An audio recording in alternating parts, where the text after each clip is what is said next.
সুপ্রিয় শিক্ষার্থীবৃন্দ, সকলকে স্বাগত জানাচ্ছি আজকের নতুন ক্লাসে। আজকের আলোচ্য বিষয় হচ্ছে অনুপাত। তো আমরা জানি বিভিন্ন পরীক্ষাতেই মোটামুটি অনুপাত থেকে কোশ্চেন আসে, তো এই জন্য অনুপাত নিয়ে আজকে আলোচনা করব। অনুপাতের একদম সিম্পল একটা বিষয় নিয়ে আলোচনা করব আর কি। তো দেখি আমরা অঙ্কগুলো দেখি।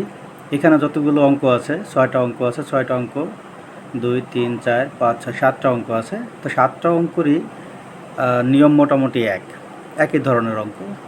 যেমন আছে কি, এই অঙ্কে যেমন মোট পরিমাণটা দেয়া আছে, অর্থাৎ 35 লিটার দ্রবণে পানি এবং সিরাপের অনুপাত 3:4। দ্রবণে কত লিটার সিরাপ আছে, তাহলে এখানে কি মোট পরিমাণটা দেয়া আছে আর পানি এবং সিরাপের অনুপাত দেয়া আছে। এটা যদি আমরা একটু দেখি তাহলে দেখব কি, এখানে মোট শিক্ষার্থীর সংখ্যা 1050 জন হলে ছাত্র সংখ্যা কত। ছাত্রছাত্রীর অনুপাত দেওয়া আছে 9:5। আবার দেওয়া আছে একটি সোনার গহনার ওজন 16 গ্রাম, এতে সোনা ও তামার পরিমাণ 3:1, মিশ্রণে সোনার পরিমাণ কত। তার মানে হচ্ছে অনুপাত যেমন দেয়া আছে ঠিক একইভাবে দেয়া আছে মোট পরিমাণ। এখানে অনুপাত দেয়া আছে, মোট পরিমাণ দেয়া আছে, অনুপাত দেয়া আছে, মোট পরিমাণ দেয়া আছে। তো মোটামুটি একই নিয়মের অঙ্ক এগুলো, অর্থাৎ একটা মোটামুটি ভালো করে যদি বুঝি আমরা, তাহলে বাকি অঙ্কগুলো নিজেরাই করতে পারবো। তো দেখি আমরা অঙ্কটা একটু করি। তো অঙ্কে যাই। এখানে আছে 35 লিটার দ্রবণে পানি এবং সিরাপের অনুপাত 3:4। দ্রবণে কত লিটার সিরাপ আছে। এখানে আমাদের কিছু বিষয় খুঁজে বের করতে হবে। ফার্স্ট আমাদের খুঁজে বের করতে হবে হচ্ছে কত লিটার, মোট পরিমাণ কত 35 লিটার, আর হচ্ছে অনুপাতের যোগফল কত 7। 4 আর 3 কত 7। আর অনুপাতগুলো কি আছে, পানি হচ্ছে 3 আর সিরাপ হচ্ছে 4। পানি 3, সিরাপ 4। তাহলে আমরা এবার অঙ্কে চলে যাই। সমাধান। তাহলে মিশ্রণে সিরাপের অনুপাত হচ্ছে 4। আমাদের কেন সিরাপটা দেখছি, কারণ হচ্ছে এখানে কত লিটার সিরাপ আছে, আমাদের সিরাপটা চেয়েছে, তাই আমরা সিরাপের অনুপাতটা দেখলাম, তো অনুপাতটাই করে নিলাম। মিশ্রণে সিরাপের অনুপাত 4। এবার আমরা দেখি, তাহলে সুতরাং সিরাপ আছে কত। এটা হচ্ছে আমাদের পাটিগণিতের নিয়ম। সেটা হচ্ছে যে মোট পরিমাণকে অনুপাতের যোগফল দ্বারা ভাগ করলে যেটা পাওয়া যাবে, তার সাথে ওই নির্দিষ্ট অনুপাতটাকে গুণ করলে প্রকৃত সংখ্যা পাওয়া যায়। তাহলে সিরাপ আছে, যেহেতু সিরাপের অনুপাত কত 4, তাহলে আমরা 35/7 এটার সাথে গুণ করব হচ্ছে এই 4কে। তাহলে মোটামুটি আমরা সিরাপের পরিমাণ পেয়ে যাব। তাহলে সিরাপের পরিমাণ কত আছে 20 লিটার। 5 × 35, 4 × 5 = 20। আচ্ছা, এই হচ্ছে 20 লিটার, অর্থাৎ সিরাপ আছে কত লিটার 20 লিটার। তাহলে বিষয়টা হচ্ছে এরকম, অর্থাৎ আমাদের মোট কথা কি, মেইন কথাটা হচ্ছে যে মোট পরিমাণকে আমরা যদি অনুপাতের যোগফল দ্বারা ভাগ করি, এই ভগ্নাংশের সাথে যেটা চাইবে, যে অনুপাতটা চাইবে সেই অনুপাতটা গুণ করে দিলে আমরা তার প্রকৃত সংখ্যাটা পেয়ে যাচ্ছি। তো এটা একটা নিয়ম। আমরা আরেকটি নিয়মে একটু আলোচনা করব। অঙ্কটা একই, তো এখানে আমরা দেখব বিকল্প নিয়মে। মনে করি এই যে অনুপাত, এই অনুপাতের গসাগু হচ্ছে ক, অর্থাৎ গসাগু আমরা ধরে নিলাম হচ্ছে ক। তাহলে পানির পরিমাণ কতটুকু হবে, পানির পরিমাণ হবে, প্রকৃত পরিমাণ কত হবে 3 ক, অর্থাৎ 3 গুণ ক, 3 ক। আর হচ্ছে সিরাপের পরিমাণ সমান হবে হচ্ছে 4 ক। তো এই হচ্ছে আমাদের পানির প্রকৃত পরিমাণ আর হচ্ছে সিরাপের প্রকৃত পরিমাণ আমরা বের করলাম। এখন এই গসাগু কি আর কিভাবে অনুপাতের সাথে গুণ করলে প্রকৃত সংখ্যা পাওয়া যায়, সেটা নিয়ে আমরা একটু পরে আলোচনা করব। তাহলে পানির পরিমাণটা পেলাম, সিরাপের পরিমাণটা পেলাম। তাহলে এবার শর্ত মতে কি, তাহলে পানির পরিমাণ যোগ সিরাপের পরিমাণ সমান কত হবে 35 লিটার, কারণ 35 লিটার কি ওই দ্রবণের মোট পরিমাণ। তাহলে আমরা এই করি, তাহলে শর্ত মতে 3 ক যোগ 4 ক সমান হচ্ছে 35 লিটার। আচ্ছা, তাহলে কি লিখবো, বা দুটো যোগ করি, তাহলে 4 আর 3 কত 7, 7 ক সমান 35 লিটার। আচ্ছা, এরপরে যাই, অর্থাৎ ক সমান কত হবে 35/7 লিটার সমান হচ্ছে 5 লিটার। তাহলে 5 লিটার আমরা কয়ের পরিমাণ পেলাম। এবার দেখবো সিরাপ, তাহলে সিরাপের পরিমাণ কত হবে, সিরাপের পরিমাণ হচ্ছে 4 ক। 4 ক, তাহলে 4 দিলাম, আর কয়ের মান কত পেলাম 5, তাহলে 4 গুণ 5 সমান হচ্ছে 20 লিটার। তাহলে এই হচ্ছে অন্য নিয়ম, অর্থাৎ কি গসাগু, অনুপাতের গসাগু ধরে যে অঙ্কটা, এটা হচ্ছে সেইটা আর কি। তাহলে এখানে মূল বিষয়টা হচ্ছে এই যে 35 লিটার তাকে ভাগ করতে হচ্ছে কি দ্বারা, অনুপাতের যোগফল দ্বারা। তাহলে যেটা আমরা পাচ্ছি এটাই হচ্ছে এই অনুপাতের গসাগু, অর্থাৎ সবচেয়ে বড় আর কি ভাজক। তো এই হচ্ছে এই নিয়মটা। এখন আমরা একটু দেখি যে ভগ্নাংশের গসাগু কি, আর সেখানে কিভাবে আমরা প্রকৃত সংখ্যা করতে পারি, বের করতে পারি, সেটা নিয়ে আমরা একটু আলোচনা করি। যদি কারোর অঙ্কের এই বেসিকটা নিয়ে যদি জানার ইচ্ছা থাকে তাহলে সেই জিনিসটা দেখতে পারেন। আর যদি কারোর মনে হয় যে না এটা দেখার দরকার নেই বা আপনারা যদি প্রয়োজন মনে না করেন তাহলে এই অংশটুকু স্কিপ করে চলে যেতে পারেন। তা আমরা এবার দেখি একটা বেসিক দেখি যে 2 বা ততোধিক সংখ্যাকে তাদের গসাগু দ্বারা ভাগ করলে অনুপাত পাওয়া যায়। গসাগু মানে কি? সবচেয়ে বড় ভাজক, অর্থাৎ এই দুইটা সংখ্যার মধ্যে সবচেয়ে বড় যে ভাজক যেটা দিয়ে এই দুইটা সংখ্যাকেই ভাগ করা সম্ভব সেটা হচ্ছে গসাগু। তাহলে সেই গসাগুটা এখানে কি? এখানে আছে কত 15 আছে আর 20 আছে। তো 15 আর 20-এর মধ্যে সবচেয়ে বড় কী দেওয়া যায়? 5 দেওয়া যায়। তাহলে 5 দিয়ে যদি 15কে কাটি তাহলে পাবো কত? 3। আর 5 দিয়ে 20কে কাটলে পাবো হচ্ছে 4। তাহলে 15:20-এর অনুপাত কত হবে? 3:4। তাহলে এইভাবেই যে কোনো একটা অনুপাতকে অর্থাৎ প্রকৃত সংখ্যাকে আমরা যদি কোনো গসাগু দ্বারা ভাগ করি তাহলে আমরা যেটা পাবো সেটাকেই বলা হয় হচ্ছে অনুপাত। অনুপাতের মধ্যে এক ভিন্ন অন্য কোনো ভাজক থাকবে না। তাহলে এখানে সবচেয়ে বড় ভাজক তাহলে কে? 5। সুতরাং এই 5টাই হচ্ছে কি এখানকার গসাগু। এ তো গেল গসাগুর বিষয়। এবার আমরা দেখি যে গসাগু দ্বারা অনুপাত দ্বয়কে গুণ করলে প্রকৃত সংখ্যা পাওয়া যায়। কিভাবে পাওয়া যায়? এখন এই 5 দিয়ে যদি আমরা 3কে গুণ করি তাহলে কত পাচ্ছি?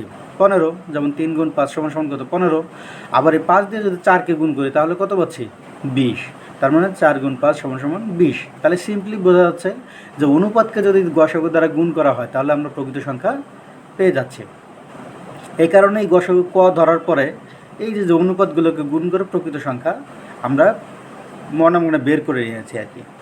তা আবার দেখা যায় যে গসাগু নির্ণয় করার সিস্টেমটা কি? গসাগু নির্ণয় করার সিস্টেম এখান থেকেই বলা যায় যে মোট পরিমাণ তার সাথে তাকে ভাগ করতে হবে কি দ্বারা? অনুপাতের যোগফল দ্বারা। অর্থাৎ মোট পরিমাণ ভাগ হচ্ছে অনুপাতের যোগফল, তাহলে আমরা পেয়ে যাব কি? গসাগু। তো এই হচ্ছে গসাগু নির্ণয় করার সিস্টেম। তো এই হচ্ছে আমাদের মোটমাট কথা অনুপাতের গসাগু ধরে অঙ্ক করার নিয়ম এই আর কি। আচ্ছা, তাহলে এবার পরবর্তী অঙ্কে যাই। তো একটি শ্রেণীতে ছাত্র এবং ছাত্রী সংখ্যার অনুপাত 9:5, মোট শিক্ষার্থীর সংখ্যা 1050 হলে ছাত্র সংখ্যা কত? তাহলে আমাদের প্রথমে বুঝতে হবে কি? প্রথমে বের করে নিতে হবে, খুঁজে নিতে হবে তথ্যগুলো কি? প্রথমে হচ্ছে মোট পরিমাণ বা মোট সংখ্যা। তাহলে মোট সংখ্যা কত? তাহলে মোট শিক্ষার্থী হচ্ছে 1050 জন। আচ্ছা, এরপরে দেখতে হবে হচ্ছে অনুপাতটা কত? অনুপাত ছাত্রী সংখ্যার অনুপাত কত আছে? 9:5। তাহলে আমরা এটা বের করে নিই, আলাদা করে নিই। ছাত্র হচ্ছে 9 আর ছাত্রী হচ্ছে 5। এই ছাত্র 9 আর ছাত্রী হচ্ছে 5। এবার অনুপাতের যোগফল। তাহলে অনুপাতের যোগফল কত? 9, 5, 14। তাহলে অনুপাতের যোগফল সমান হচ্ছে 14। তো এই হচ্ছে আমাদের এই অঙ্কের মূল বিষয় বা ভেতরকার বিষয়। এটা আমরা খুঁজে নিলাম, এরপর অঙ্ক করি। আচ্ছা, তাহলে মনে করি বা ধরি যে ছাত্র সংখ্যা হচ্ছে 9 ক আর ছাত্রী সংখ্যা হচ্ছে 5 ক। এবার আর গসাগু ধরলাম না, সরাসরি চলে গেলাম। তাহলে শর্ত মতে কি? ছাত্র সংখ্যা যোগ হচ্ছে ছাত্রী সংখ্যা সমান কত? 1050। তাহলে আমরা লিখি যে 9 ক যোগ হচ্ছে 5 ক সমান হচ্ছে 1050। ব্যাস। তাহলে এবার তাহলে 9, 5 কত? 14 ক সমান কত হবে? 1050। তাহলে ক সমান কত হবে? 1050 ভাগ 14 সমান কত হয়? 75। আচ্ছা, তাহলে কয়ের মান অর্থাৎ গসাগুর মান পেয়ে গেলাম। এবার গসাগু দ্বারা কী করব? গুণ করব। কী চেয়েছে? ছাত্রের সংখ্যা চেয়েছে। তাহলে ছাত্রের সংখ্যার অনুপাত কত? 9। তাহলে কি করব? তাহলে ছাত্র সংখ্যার অনুপাত 9-এর সাথে গুণ করব হচ্ছে 75।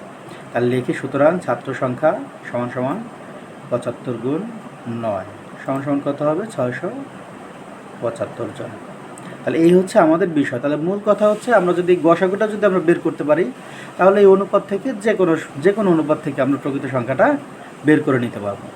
তো এবার দেখি তাহলে আমরা শর্টকাটে যদি করি তাহলে কি করব? আমরা শর্টকাটে একদম সিম্পলি আগে প্রথমে গসাগুটা আমরা বের করে নেব। কীভাবে?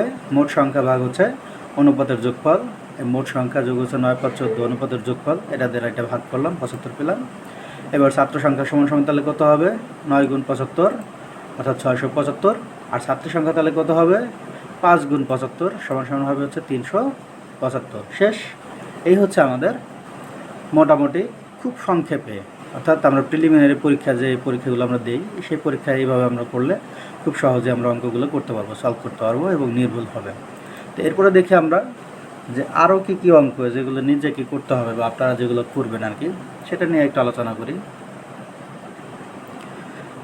এখানে পরবর্তী অঙ্ক আছে, একটি সোনার গহনার ওজন 16 গ্রাম, এতে সোনা ও তামার পরিমাণ 3:1, মিশ্রণে সোনার পরিমাণ কত? তাহলে ফার্স্ট আমাদের কাজটা হলো কি, যে অনুপাত দেওয়ার যোগফল কত হবে, 3:1, তার মানে হচ্ছে 4, 3 + 1 4, আর মোট পরিমাণ হচ্ছে 16, তাহলে গসাগু কত হবে, 16/4 সমান কত হয়, 4।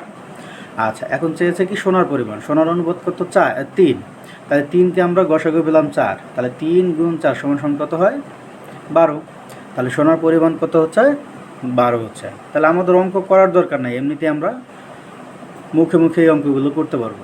তারপরে একটা অঙ্ক দেখি, ক, খ ও গ একত্রে ব্যবসা করে 1200 টাকা লাভ করে, যদি ক, খ ও গ এর মূলধন অনুপাত 2:3:5 হয়, তবে ক কত লভ্যাংশ পাবে?